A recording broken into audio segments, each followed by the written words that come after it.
Hello friends. பிறந்த குழந்தைய குளிப்பாட்டி நம்ம யாருமே பார்த்துருக்க மாட்டோம். முக்கியமாக பிறந்த குழந்தைய யாருமே குளிப்பாட்டவும் மாட்டாங்க. அது ஏன் அப்படின்னு உங்களுக்கு தெரியுமா?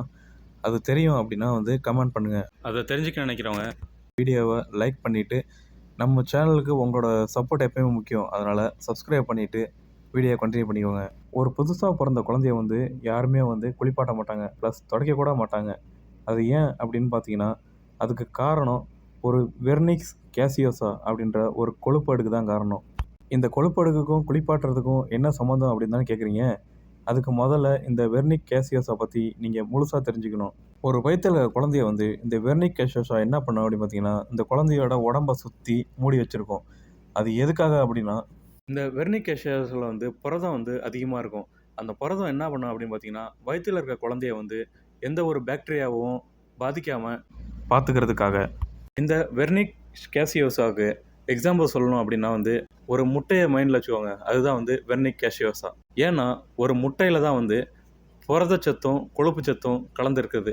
முக்கியமாக வயிற்றில் இருக்கிற குழந்தையோட தோல் சுருங்காமல் இந்த புரதம் பார்த்துக்குது.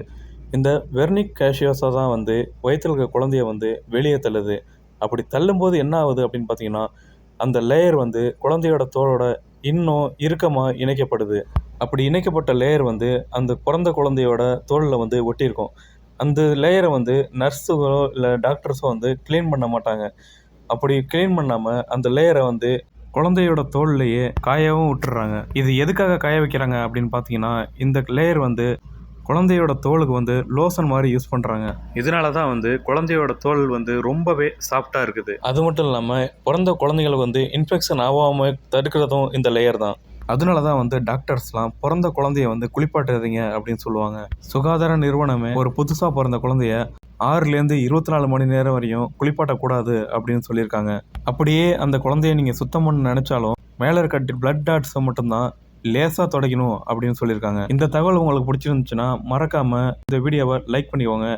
இதே மாதிரி நிறைய தகவல் வேணும் அப்படின்னா நம்ம சேனலை மறக்காமல் சப்ஸ்கிரைப் பண்ணிக்கோங்க.